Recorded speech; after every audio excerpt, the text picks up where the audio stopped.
ça sert à rien de se tenter tout seul si tu peux rien faire et si tu peux pas rencontrer des gens. Donc, autant mettre ça en pause en attendant, quoi. En fait, j'ai juste hâte de rencontrer des nouvelles personnes. J'ai aussi hâte d'avoir des interactions avec des hommes.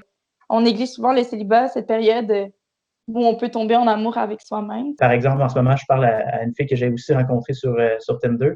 Puis ça fait peut-être, c'est ça, 2 semaines qu'on se parle, mais on se fait pas trop d'idées. Depuis mi-mars, le Québec, comme une grande partie de la population mondiale, est en confinement pour cause de pandémie. Dans ce contexte particulier, avoir une vie sexuelle et affective saine peut être un défi de taille, et même encore plus pour les célibataires. Les notions de sexe, de drague et d'affection ont dû s'adapter à la situation jusqu'à se réinventer. Pas faire de mouvement, je peux pas aller plus loin. Fait qu'on dirait que ça l'augmente, je dirais, la libido, puis t'as comme encore plus l'envie de, quand que ça va être terminé, de rencontrer d'autres célibataires. Ça fait juste baisser parce que j'y pense plus trop aussi, là. De manquer de stimulation, entre guillemets, genre, en fait, ça m'a complètement retiré toute libido. Ces variations dans le désir sexuel sont normales d'après la sexologue et psychothérapeute Annabelle McLaughlin.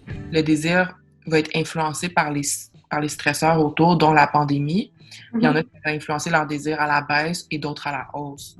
Avec son amie et collègue Geneviève Parent, elles tiennent la page Instagram de contenu sexuel Sexsomeclove, sur laquelle elles rassurent sur la situation, mais aussi poussent leurs abonnés à trouver les bons côtés. Ça nous permet peut-être de se questionner sur c'est quoi la fonction de la sexualité dans notre vie. Vraiment nous donner l'occasion de se concentrer sur la sexualité, juste nous, juste notre corps en fait.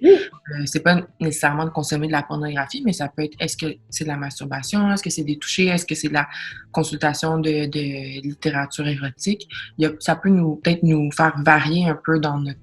peut-être élargir un peu notre répertoire sexuel. Une expérience vécue par plusieurs, comme par exemple Marilyn. On a la chance d'être un petit peu sur pause, tout le monde.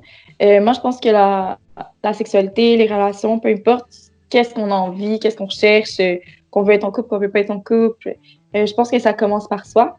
Fait que je pense que c'est un bon moment pour réapprendre à s'aimer ou à s'aimer soi-même.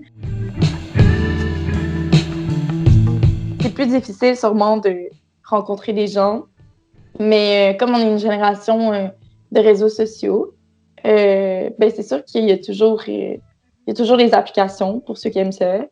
Par exemple, en ce moment, je parle à une fille que j'ai aussi rencontrée sur Tinder. Je suis pas quelqu'un qui aime ça parler trop longtemps. J'aime ça rencontrer les gens face à face, donc je voyais pas l'intérêt d'aller sur Tinder. Même si la moitié de la planète est à l'arrêt, les sites de rencontres, eux, continuent à tourner à plein régime. Certains trouvent ces sites dangereux car trop tentants de briser les règles de distanciation. Mais Kanika Safan, membre de l'ordre des sexologues, promeut l'utilisation de ces applications. Comme pourquoi on devrait couper des liens sociaux en ce moment, quand c'est le contraire, on devrait encore plus se forcer pour avoir des liens sociaux. Pour elle, c'est un bon moyen de concilier célibat et pandémie. Sachant qu'on ne peut pas se voir, ou en tout cas être physiquement proche là, les gens doivent plus se tourner vers une sorte d'intimité émotionnelle, comme apprendre à se connaître et avoir des vraies conversations, faire du FaceTime. Faire du FaceTime, c'est intime aussi.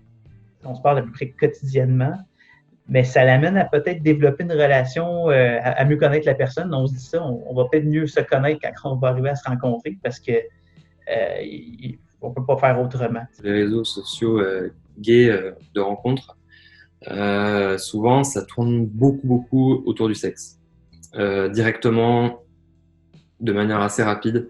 Là, en fait, j'ai l'impression qu'en fait, les gens cherchent un peu plus à se connaître.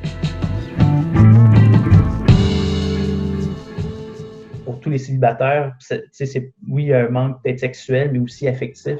Vraiment, le rapprochement, en fait, qui me manque. C'est juste de me coller sur quelqu'un. Et c'est peut-être ce besoin-là qui est le plus dur à concilier avec la distanciation nécessaire actuellement. C'est pas seulement qu'il y a un besoin de sexe, c'est qu'il y a un besoin de contact humain. Mais pour cela, les sexologues sont d'accord. Il faut garder un lien, même virtuel, avec d'autres personnes. Vu qu'il n'y aura pas de proximité physique, tout ce qui vous reste en ce moment, c'est la communication. C'est de la varier, ça peut être des appels, ça peut être FaceTime, ça peut être de s'écrire, ça peut être de s'envoyer des trucs. C'est sûr qu'il faut faire preuve d'imagination. Une intimité émotionnelle, une intimité où on va se dévoiler puis se montrer vulnérable par des mots. ça, il n'y a pas grand-chose qui bat ça dans la vie pour un lien fort, tu sais. Il est sûr que la pandémie et la distanciation auront des conséquences multiples sur le long terme et que la reprise risque d'être difficile et surprenante.